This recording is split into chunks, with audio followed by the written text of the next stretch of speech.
And into that vacuum came other countries, among them Iran. And its primary motivation was not only to build up its own influence in an emerging and increasingly self-confident part of the world, it also relished the idea of establishing a foothold in a region that Washington had traditionally regarded as its backyard. AJC, founded in 1906, is America's oldest and one of the world's leading human relations organizations. We're dedicated to fighting prejudice, bigotry, racism, and discrimination of all types throughout the world, with 26 U.S. offices, 9 offices outside the U.S., and affiliations with 29 Jewish groups in other countries, working to enhance democracy, pluralism, social justice, equality, civil rights, and civil liberties worldwide. Today, we are honored to have with us distinguished diplomats from 9 countries, including 2 consuls general, German Consul General Ono Huckman and Greek Consul General Iana Efzimiazu. I'm doing my best. She challenges me. We also welcome Illinois State Senator Michael Freerichs. Michael? And Consuls General, raise your hand. There? Yes. Okay. Second, I would like to welcome the viewers of Chicago Access Network Television, one of the largest and most widely used public access TV centers in the country. We're happy to have you with us today. Finally, I want to mention AJC's Global Forum in Washington, D.C., which will take place from May 2nd through May 4, featuring speeches from and discussions with world leaders and top decision makers worldwide, with ample opportunities for registrants to make their voices heard on important global issues, like stopping Iran's nuclear weapons program and strengthening Israel's security. You can register at AJC's website, www.ajc.org, and first-time attendees get half off the normal rate. Hope to see you there. For this morning's monthly First Thursday program, we are very proud to have with us Hal Weitzman. He is the Financial Times bureau chief, and he's going to talk about Iran's power play for Latin America. Hal has degrees from Harvard's Kennedy School of Government and from Oxford. He was formerly the Financial Times South American correspondent, and he traveled extensively throughout South America while he held that position. His recent book, Latin Lessons: How South America Stopped Listening to the United States and Started Prospering, is available for purchase after the program. And for this interesting Latin American discussion, we recognize our friends from the Alliance of Latinos and Jews who are with us today and who are generously co-sponsoring today's event with AJC. Wave, friends. Back here. Okay. Hal, please tell us what the U.S. can do about Iran's growing threat in South America. Thanks very much.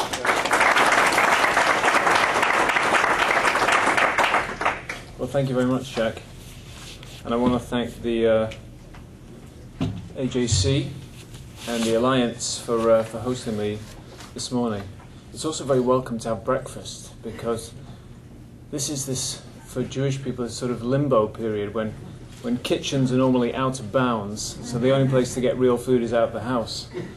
So it's great that you laid it on. Thank you very much. I'm just going to start with a slight correction, which is I wasn't actually the South American correspondent. I was the Andes correspondent, which is probably the best title in journalism, Andes correspondent. It kind of portrays this image of me standing on top of a mountain wearing a poncho and playing the panpipes, which is what I spent most of my time doing, of course. I apologize for downgrading you. Well, when I later reported from Venezuela and from Chile, but when I was first sent out in 2004 by the Financial Times. I was based in London previously. And they sent me out to be their Andes correspondent. Just such a wonderful title. I was covering initially Peru, Bolivia, and Ecuador. Not exactly the kind of countries that regularly hit the front pages of the newspapers. So I'd be lying if I said there was any great expectations about what I might produce in terms of news. And I had a very memorable debrief interview with one of the senior editors at the Financial Times. He called me into his office and he said, you know, you got a great story. You got Chavez, you got the oil industry. And I said, no, I'm not actually covering Venezuela. He said, oh, well, you know, you've got the FARC, you've got the war on drugs. I said, no, I'm not actually covering Colombia. If he couldn't keep it straight, how could I? So he said, what are you covering? I said, Peru, Bolivia, Ecuador. And there was a long pause. And then he said, well, in that case, go and get a suntan. But actually, it turned out it's been an incredibly interesting time. So, for example, 6 months after I got there, the government was overthrown in Ecuador. And 6 months after that, the government was overthrown in Bolivia. And Evo Morales, a radical left-wing nationalist, the first indigenous president Bolivia's had since the Spanish conquest, was elected. And within 6 months, he'd nationalized the gas industry. And 6 months after that, a radical left-wing nationalist, Rafael Correa, was elected in Ecuador. And in the meantime, another radical left-wing nationalist was almost elected in Peru and in Mexico. So it was a very, very interesting time. And I even did end up writing stories that got on the front page on a few occasions. But after all this experience, I kind of was desperate to write a book about it, and that prompted me to start thinking about what I might write. But one of the things that I noticed being down there was very, very obvious, was this growing influence of Iran, something very new, something that was really a reversal of what had happened previously. And that's what I'm here to talk to you about this morning. It's very pertinent, because preventing Iran from developing a nuclear capability is perhaps the most pressing issue facing the world today. Now, having said that, a consensus does seem to be forming that Tehran is not as close to that goal as it appeared to be even a month ago, but certainly 2 or 3 months ago. Indeed, it seems that Iran's leaders may not yet even have decided whether to try to build a nuclear weapon at all. One US administration official was quoted recently in the press saying, they're keeping the soup warm, but they're not cooking it. At least not yet. But it seems clear that Iran has ensured that it keeps open the option of becoming a nuclear-armed power. It has enriched uranium, although not in the quantity or purity required yet for a bomb. It has built secret enrichment sites. It is developing missiles that could launch a nuclear weapon. James Clapper, Director of National Intelligence, told Congress recently that Iran already has missiles that could be repurposed to deliver a nuclear device. Now, it goes without saying that the consequences of Tehran joining the nuclear club would be horrific, principally for Israel, but also for the region, for the United States, and for the whole world. Its support for terrorist groups, its threat to Israel, its defiance of international law and the international community have justifiably made Iran an outcast, more isolated internationally even than its murderous ally Syria. Yet earlier this year, Mahmoud Ahmadinejad, the Iranian president, was warmly welcomed in 4 foreign capitals as an ally and as a friend. This wasn't a trip to other countries in the Middle East, but to Latin America, where he visited Venezuela, Ecuador, Nicaragua, and Cuba. Now, to those of you who have been following what's happened in Latin America in the past decade or so, this alliance between these countries and Iran will not come as any huge surprise. They're all run by nationalistic, radical left-wing leaders for whom anti-Americanism is a foundational, fundamental belief. But go back to the mid-1990s, and such a divergence in foreign policy between North America and South America would have been unthinkable. At that time, there was a remarkable policy consensus throughout the Americas. And if you remember, in 1994, there was a Summit of the Americas conference in Miami, as there's about to be, excuse me, in a few days in Colombia, coming up the week after next. And at that conference, Bill Clinton, who was the president at the time, laid out a vision of a free trading bloc that would stretch from Alaska to Argentina. And every single leader in the region, except Fidel Castro, backed him.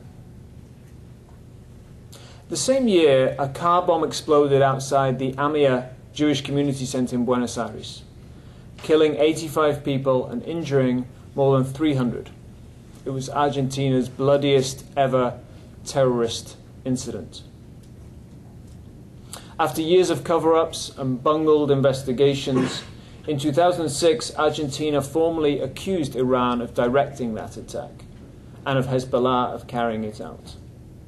And in 2007, Interpol placed 6 Iranians on its international arrest list in connection with the bombing. One of them is the current foreign minister of Iran.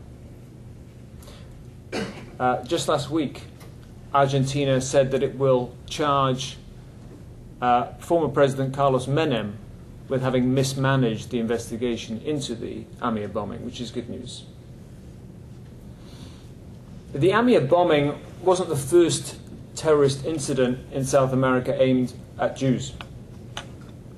2 years earlier, in 1992, Islamic Jihad had bombed the Israeli embassy in Buenos Aires, killing 29 people and wounding 242. A day later, a suicide bomber had struck a commuter flight in Panama, killing all 21 passengers, 12 of them Jews. Although still officially unsolved, many experts believe that attack to be linked to Hezbollah, which, as if you don't know, is a Lebanese terrorist group.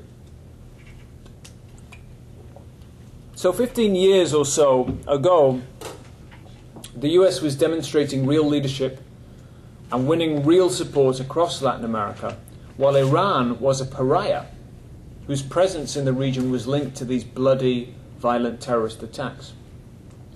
The question is then, how did we get from there to here? What happened in the decade after that Summit of the Americas and the AMIA bombing that caused the United States to lose influence in Latin America and Iran simultaneously to gain influence? And that forms the central question that I try to address in this book. Now, to be clear, the book is not primarily about Iran, but it is about how the United States lost sway in the Western Hemisphere and how countries like Iran gained clout.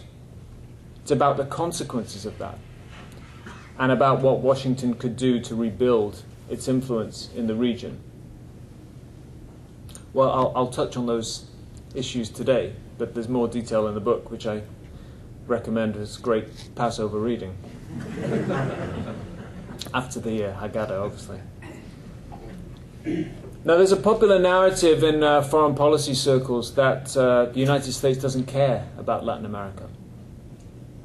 I relate in the book a famous story about how Richard Nixon was captured on the infamous White House tapes in 1971, advising a then very young Donald Rumsfeld, who had asked for advice about which region of the world he should specialize in, that Latin America doesn't matter.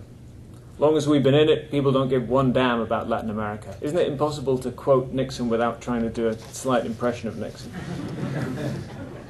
Or Anthony Hopkins playing Nixon, perhaps.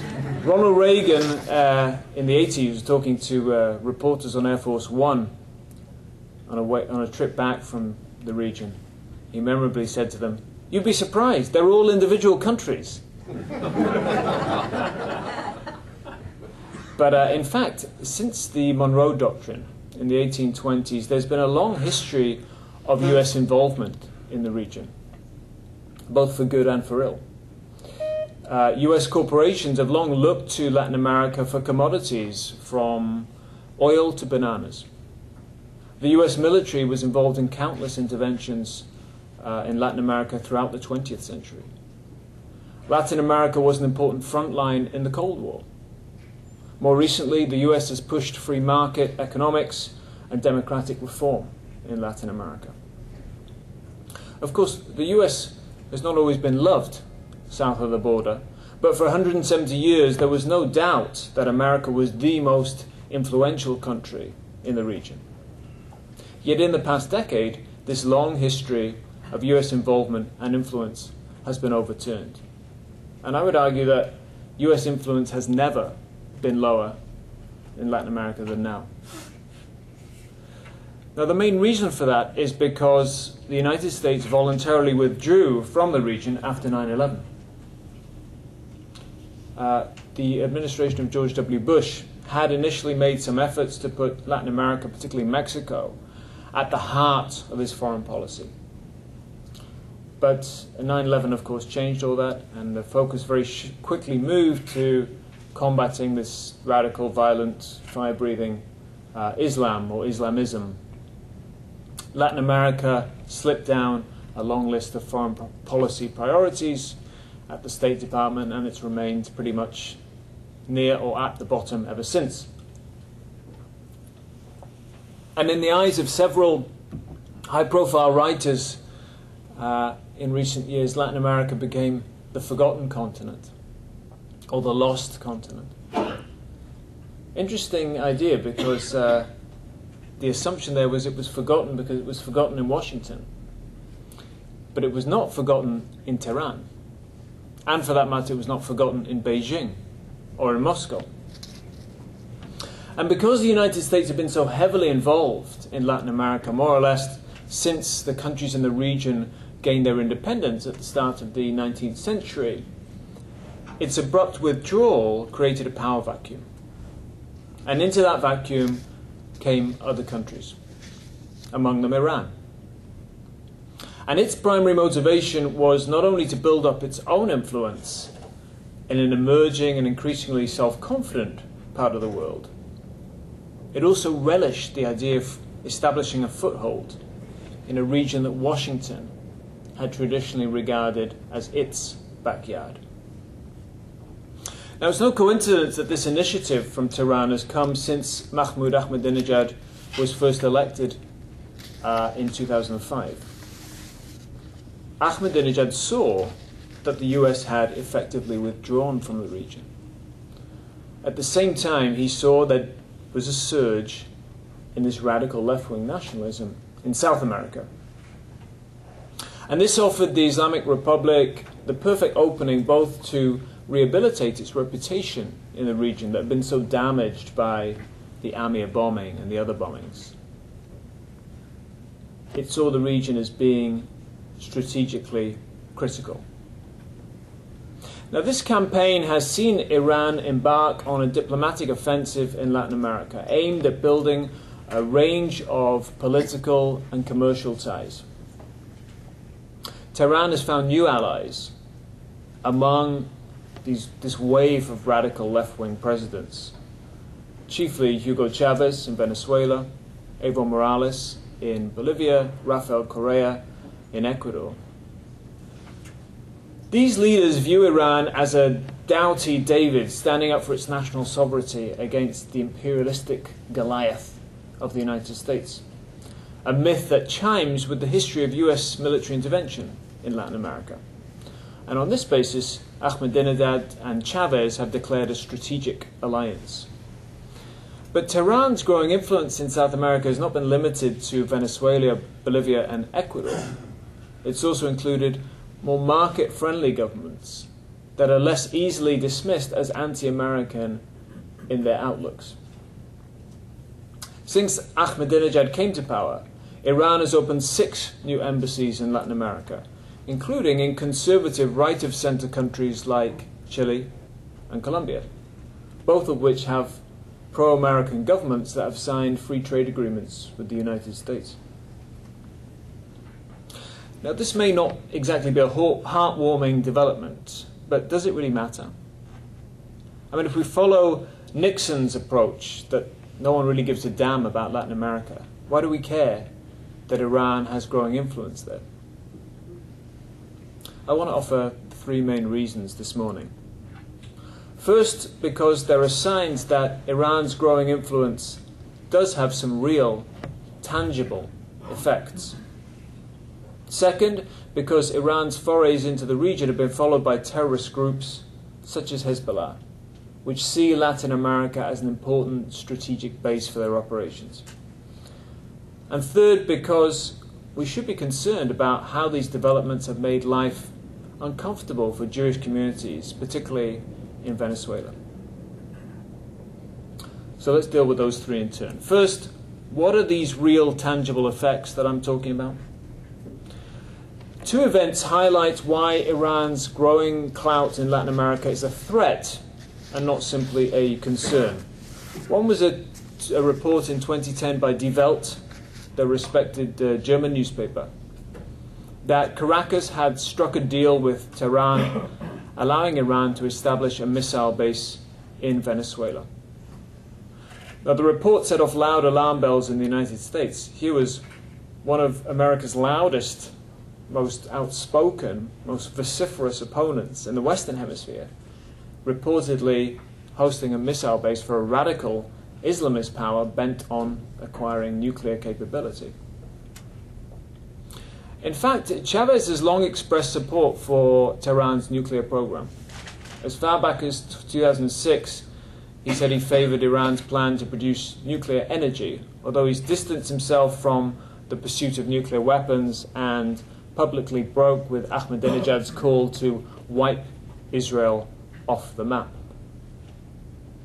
The second Iran-related story that should have prompted closer attention to what was going on in Latin America resulted from Iran's improved ties with Brazil, a moderate country and, as many of you know, the kind of rising star of South America. In 2010, Brazil and Turkey forged a deal with Iran to ship most of its low-enriched uranium to Turkey in exchange for nuclear fuel for a civilian research reactor. At the time, Turkey and Brazil both had seats on the UN Security Council. And so the deal undermined what were then US attempts to stiffen United Nations economic sanctions against Tehran. And ironically, this deal came a year after Avigdor Lieberman, the Israeli foreign minister, went to Brasilia to ask the Brazilian government to use its diplomatic ties to prevent Iran from developing nuclear weapons.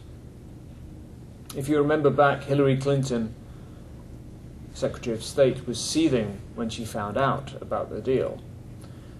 Now, in the end, she got her way, and the UN did implement those sanctions, and of course, since then, there have been waves of other sanctions, some of which have not yet come into effect. But the incident demonstrated that Iran's attempts to develop these ties with Latin American countries could have real, concrete effects.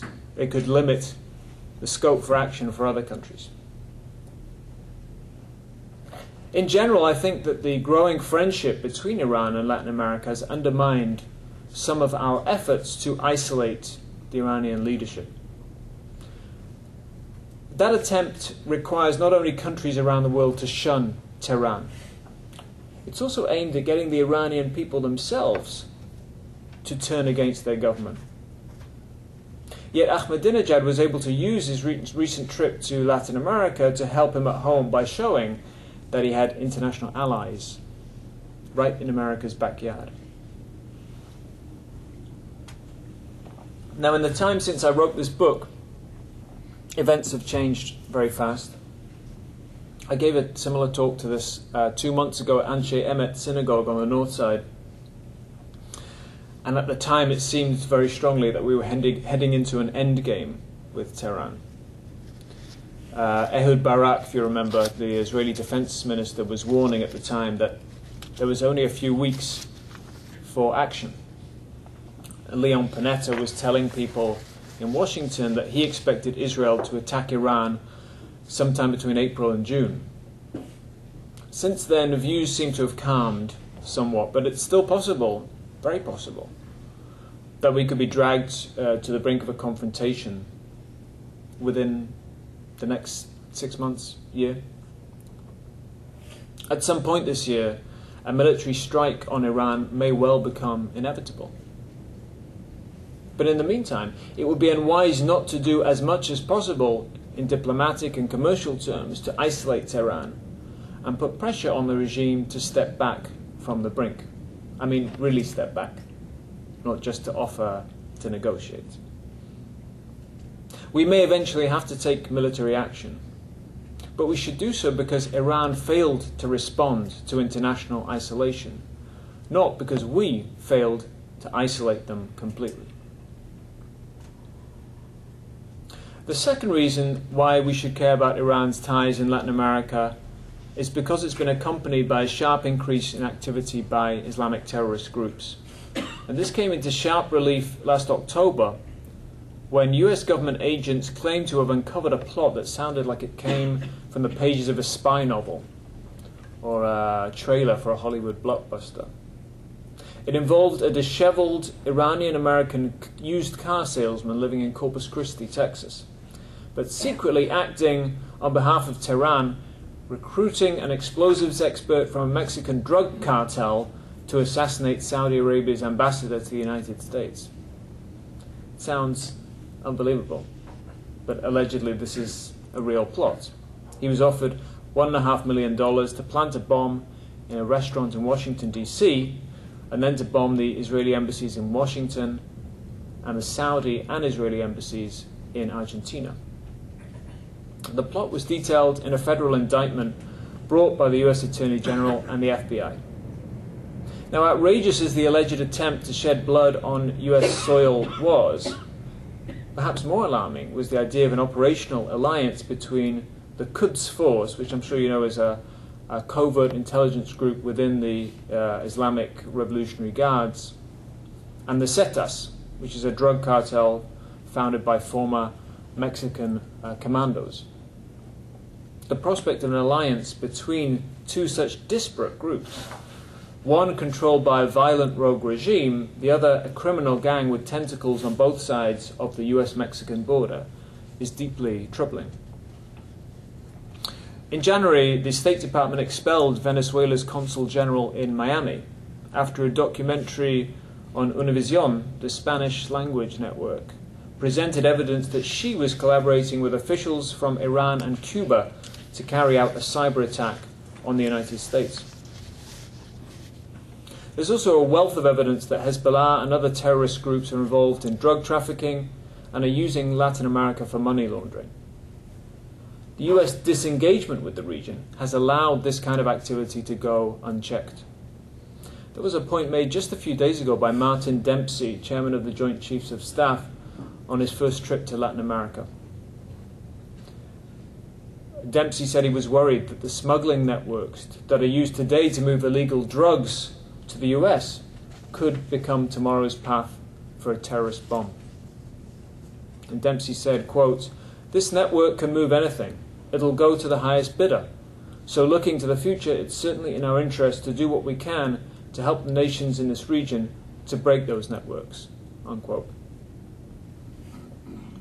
The third reason that this growing influence of Iran should particularly trouble us is because of how these developments have made life very uncomfortable for Jews in Venezuela.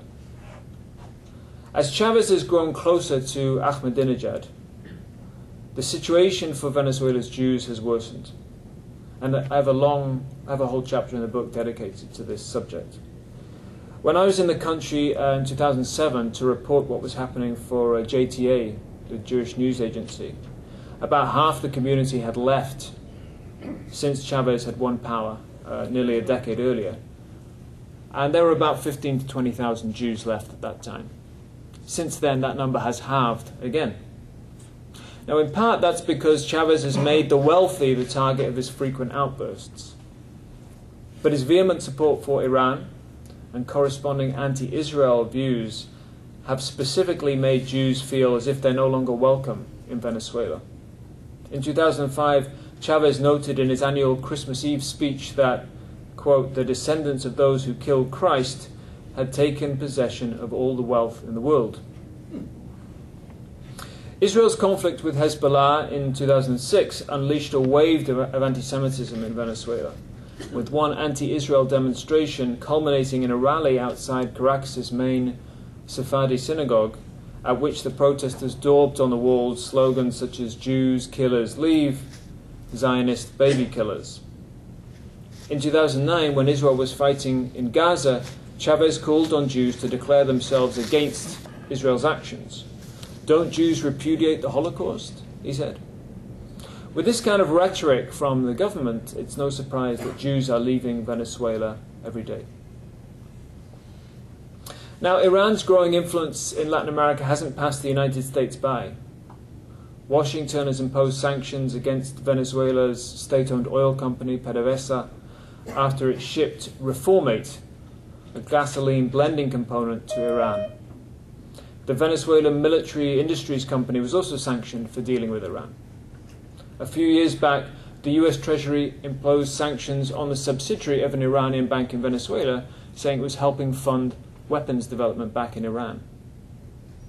But the fact that the United States is now reduced to using sanctions in a region which it has traditionally dominated indicates how much clout has diminished in its own hemisphere.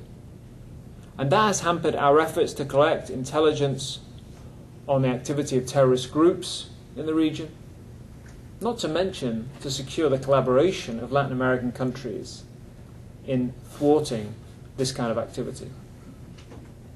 The need to collaborate on crime and security issues is one important reason I believe the United States must re-engage with Latin America.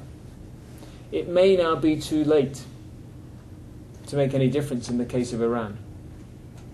But there's enough evidence that Hezbollah and other groups are active in the region to make this a central part of the United States national security strategy in the years to come. Well, thank you for listening. I'll leave it there and I'll take your questions.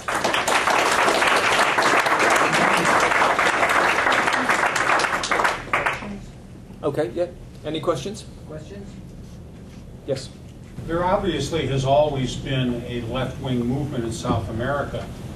Was the rise to power of these left-wingers consequential or independent of Iran's activities at the time?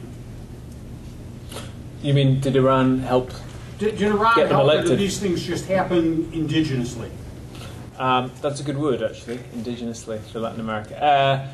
No, they happened independently. I mean, if they were fueled by anything external, it would be the industrialization of China, because what you saw was there was a boom in commodity prices, and South America in particular is a commodity-producing continent. So suddenly there was a huge amount of wealth flowing in, and as often happens, the wealth didn't spread. It was concentrated in a small number of people, and so that led to kind of popular movements. Not to mention that the free market economic reforms that we encouraged them to put in place in the 80s and 90s helped some people and didn't help others. So there were really independent elements going on. But I think it was, as I said in the presentation, I think there was a recognition by Iran. Remember that Ahmadinejad came to power in 2005, which is pretty much the same time, just before these leaders came into power. So it happened contemporaneously, and I think there was a recognition in Iran that something important had occurred that wasn't recognized in Washington. Yes? You didn't mention Brazil. What's happening there? Well, I did mention Brazil in that I talked about Brazil becoming involved with Turkey in striking this alliance with Iran, and you've seen Brazil also very reluctant to condemn Syria in recent weeks. I think that what's happening in Brazil is that Brazil is very keen to assert its influence on the global stage. And you'll see this next week. Dilma Rousseff, the Brazilian president, is coming to Washington. and you'll see a lot of talk about how Brazil is an emerging power, it wants respect, it wants recognition, it hasn't received it. There is no strategic reason for Brazil to have an alliance with Iran. There's no reason why it should have brokered that deal with Turkey. There's a reason for Turkey, they're one of Iran's best customers. But Brazil doesn't import a lot of oil from Iran. But the reason they were interested in doing this was to be an actor on the global stage. My argument would be that we in the United States should recognize that and encourage that, and if we were able to do that, they would emerge as a partner, not a rival. I think it's a very critical moment in US-Brazil relations where they are looking for recognition. If we were able to partner with them and give them support, then I think you'd see a lot less of that. I mean, not related to Iran, you also saw an important split between the United States and Brazil over the coup in Honduras in 2009, which was really unnecessary that they found themselves on opposite sides of the argument. So my view would be there should be a lot more engagement, coordination, that we should encourage them, and that encouragement would bring us more towards a coherent view, a united view. I don't think we're going to agree on everything, but in the case of countries like Iran, there is no reason that we should be on opposite sides of the fence. Yeah, I agree with what you're saying about Brazil. Brazilians are angry with the United States because there has been a lack of respect, continues to be a lack of respect at the grassroots level, even to the extent of fingerprinting and basic disrespect like that. And I think their foreign policy to date has been exactly like China and Russia. Whatever America wants, we're going to stand in the way to make them realize who we are. And I think it's all about respect on the ground. Yes, sir. One quick comment and then a question. Hezbollah has been active in the tri-border region for over 20 years, sending tens of millions of dollars back to the Middle East. And also one additional Interpol indictment was former President Rafsanjani of Iran, which my understanding is either Rafsanjani or the minister, if they leave Iran, will be arrested. I think that's still in effect. And then the question actually was, what, beyond the government connections with Iran, are the people in Latin America getting anything out of it? China's building things, probably in Latin America, but what are the people getting in Latin America from the Iranian relationship? It's a good question. You know, there was a whole wave of commercial agreements between Iran and Venezuela. I didn't mention them because most of them have amounted to very little, and there's been some very funny stories about people trying to book flights there's a direct flight from Caracas to Tehran, so somebody, I can't remember which news organization, tried to book a seat on the plane and were told, oh, it's full, and with the suspicion being there is no flights, or that they went to a factory where there were supposedly bicycles being made and couldn't buy a bicycle. So I think the commercial agreements are, you know, there's a lot of incompetence in government in both countries, particularly in Venezuela. So there's no reason for them to be making bicycles or anything else. So they haven't really created any employment. And as you know, I'm sure Venezuela is going through a presidential election this year, and it's not clear if Chavez is well enough to be a candidate even. But regardless of whether he is or not, Venezuela is a very divided society. And that is also true for the other countries that I mentioned. And by the way, it's also true for more moderate countries like Peru. And so those who love Chavez and adore him will believe that Tehran is an important ally, but they won't feel it. It doesn't make any difference to their lives. But they will feel they're an ally in the struggle against American imperialism. So I think it's a sentimental attachment, it's a diplomatic attachment, and as I say, it's a symbolic of what Ahmadinejad is trying to achieve at home, which is to say, who says we're isolated? And as you know, there's a large and very well-educated Iranian middle class that knows that that's not true. But there's an even bigger kind of poorer class that believes the Iranian administration and really is won over by that. But this has made very little influence in terms of the day-to-day lives of people in either country. Is imperialism today a euphemism for arrogance? I mean, I don't know. Wasn't it always? Coming from Britain, I can say that. Is imperialism? Yeah, I mean, Latin Americans have some very valid criticisms of the United States policy in Latin America over the years, and we would all acknowledge that. The United States did some things that it should not have done. But that has left a kind of a residue, a remnant in Latin American attitudes towards the United States that flares up every so often. And I think that's something that you've seen in South America in the past decade. It's very easy to overcome, in my view. It requires more engagement and a seriousness of intent, which has not been there because Washington has been distracted. And is distracted now by China, and there's a lot of where previously they'd looked to the Middle East, now they're looking to the east, to the Far East, and there's very little looking south.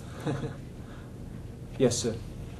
I was looking at the gentleman behind, actually, who hadn't asked the question. So. Well, first of all, I'm going to echo what my friend said with regard to it's a reaction to a perception of a lack of respect. But that feeling in South America or throughout Latin America has existed my entire life.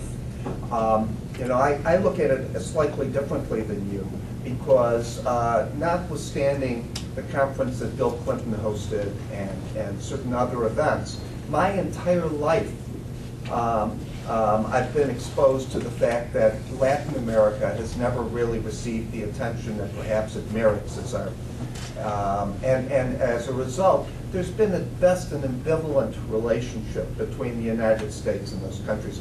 I remember when Eisenhower went to Venezuela in 1958-59, and people were throwing eggs at him, and there were riots. I mean, this is not a new event.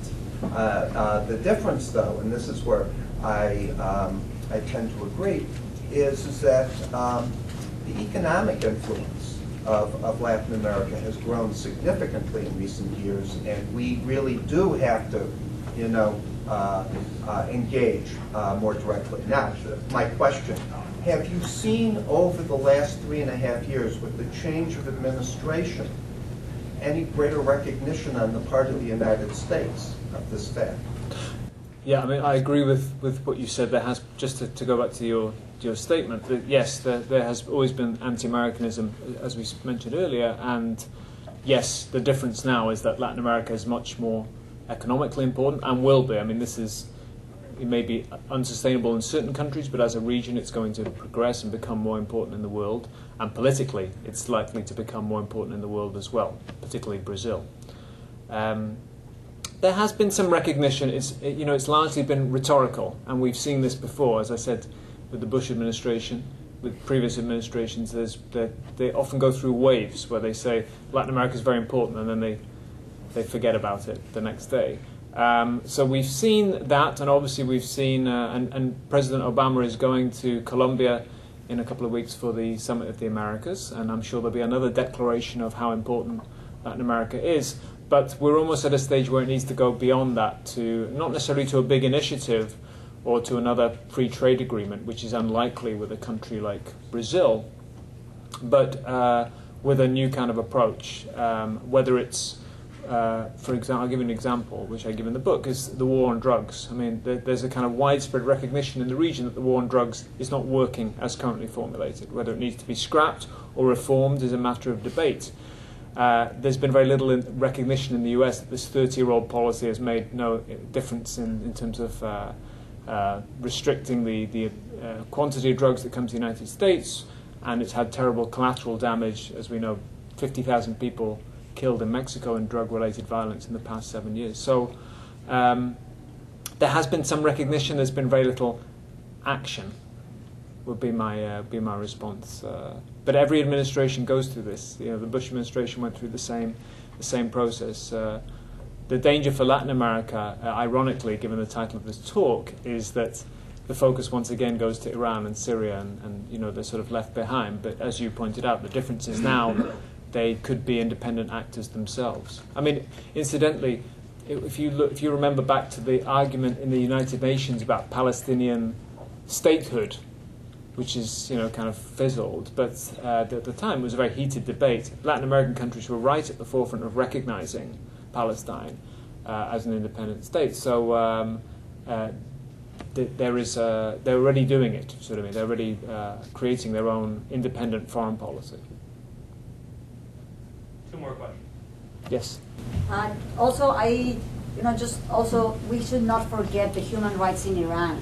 We talk about Iran and we talk about the leaders of Iran, what they want to do in Latin America, but the people in Iran are suffering. Human rights are really, really bad. The Baha'i community is really being damaged. Small Israeli, and just the civil population. So I think we also to consider. I don't know if you have anything to say about that. No, I mean I agree with you. I mean I don't think anyone here would forget that Iran is not a nice place to live. Yeah.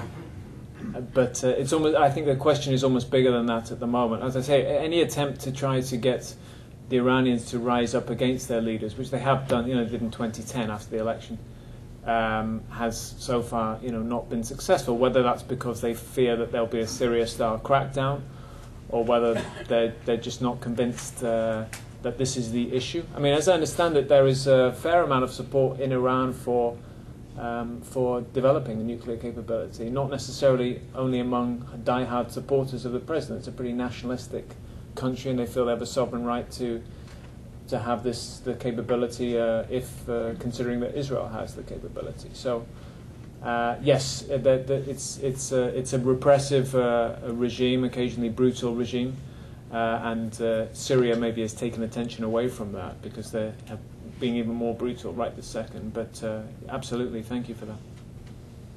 Sir? Well, what do you think about the relationship between the Caribbean countries and Iran? The Caribbean countries and Iran. I'm not sure what the relationship is between the Caribbean. You're from Haiti, so yes. You may know better than I do. I mean, certainly we've seen a strong relationship between Caribbean countries and Chavez. So not so much Haiti, but particularly Trinidad, because of the gas. They have these huge gas reserves, and Chavez. When things were a bit better financially for Chavez, he went around the Caribbean doling out money to all sorts of places. After Alan Stanford, the Ponzi scheme collapsed, he went to Antigua and bailed them out, for example. So he's been very keen on extending his influence. Whether that's had any real political impact, I don't know. I mean, a lot of criticism within Venezuela has been that countries have taken money and sort of said thanks very much and see you later. They've not really. It's not really bought any great influence. But maybe you have some different insight. No, okay. We can talk afterwards. Thank you. Okay. Well, thank you very much.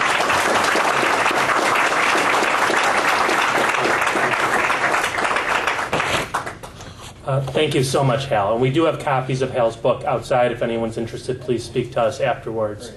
My name is Dan Elbaum. I'm the Regional Director of AJC's Chicago office. I wanted to thank you all for coming here today. I should add that certainly from AJC's perspective, South America is not a forgotten continent. Within the last 12 months, we've led 3 different national missions led by David Harris there to Colombia, to Guatemala, and most recently to Brazil. AJC also opened a Brazil office this year as well. So this is a region that we are very much committed to. And separate from South America, but also very close to our hearts, is this November we'll be leading a national mission to Mexico with Jewish and Mexican-American leaders to go to Mexico to explore issues of mutual concern. So an area that certainly we are very interested in.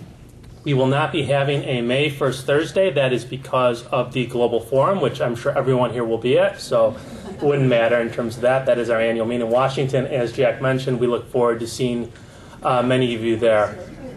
One last event I want to promote, and there are brochures here. On April 23rd, AJC has the honor of joining which the Archdiocese of Chicago, as well as the Polish Consul General and many other groups, in promoting a concert, Peace Through Music, in the spirit of John Paul, Chicago 2012.